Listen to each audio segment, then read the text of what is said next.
Did Saudi Arabia just outsmart Donald Trump and rewrite the rules of the Middle East overnight? While the entire global media was looking at Washington and Tel Aviv, a historic bombshell dropped in Mecca. Saudi Arabia, Turkey, and Pakistan, a nuclear power, signed a formal, binding mutual defense treaty. An attack on one is now an attack on all. Think NATO's Article 5, but powered by Turkish military drones, Pakistani nuclear weapons, and Saudi petrodollars. Now everyone is asking, is this Donald Trump's biggest foreign policy headache? Did Crown Prince Mohammed bin Salman just blow up the Abraham Accords? Or is something far more cunning happening behind closed doors? Welcome back to Katakyie Brief. Today, we are breaking down the geopolitical shift that mainstream news isn't telling you about. And if you think this deal is just about regional security, wait until you see what it means for Donald Trump's presidential playbook. Stay tuned, because by the end of this video, you will see the entire Middle East in a whole new light. Let's get straight into the facts. On August 7, 2026, representatives from Riyadh, Ankara, and Islamabad gathered to sign what is officially called the Makkah Joint Defence Agreement.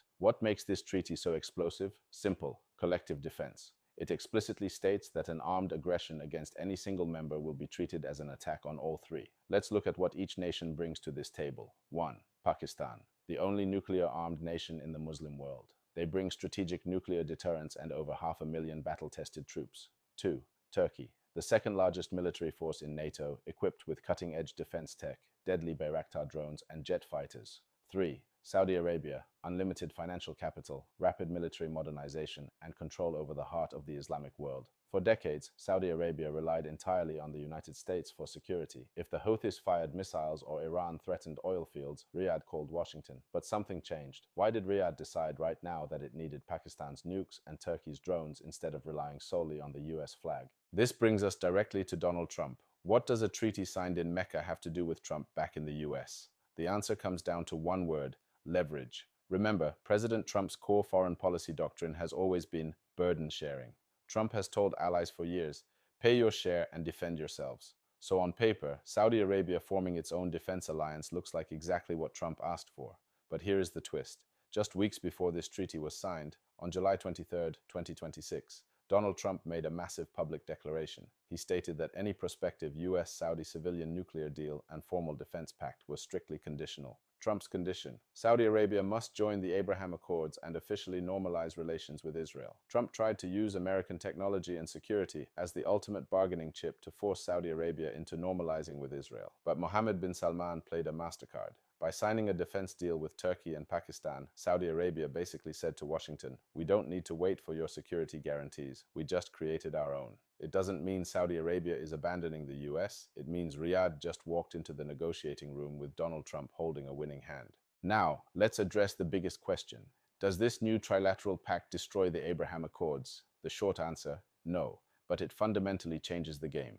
The Abraham Accords were designed to create a unified security architecture linking Israel, Arab Gulf states, and the US, primarily to isolate Iran. But look at who is in this new pact: Turkey, which has voiced harsh opposition to Israeli military actions, and Pakistan, which does not even recognize Israel. By building a defense umbrella with Ankara and Islamabad, Saudi Arabia creates an independent regional pole, an alternative security bloc that isn't dependent on Israel or Washington. This means Saudi Arabia can now pursue a dual-track strategy. Track 1: keep talking to Trump and extract maximum concessions, like defense tech and economic deals, before ever considering Israel normalization. Track 2: strengthen its own independent alliance with Muslim majority powers to guarantee its security regardless of Israel or US election cycles. So, what is the bottom line? Is this the birth of an Islamic NATO, or is it Saudi Arabia's ultimate geopolitical insurance policy against world instability? It is both. Saudi Arabia hasn't turned its back on Donald Trump or the US, but it has proven that in 2026, middle powers are no longer passive players on the global stage. They build their own security networks. Now, I want to hear from you, our Katakyie Brief community. This discussion is going to run all weekend into next week, and I am reading every single comment. Here is today's question of the day.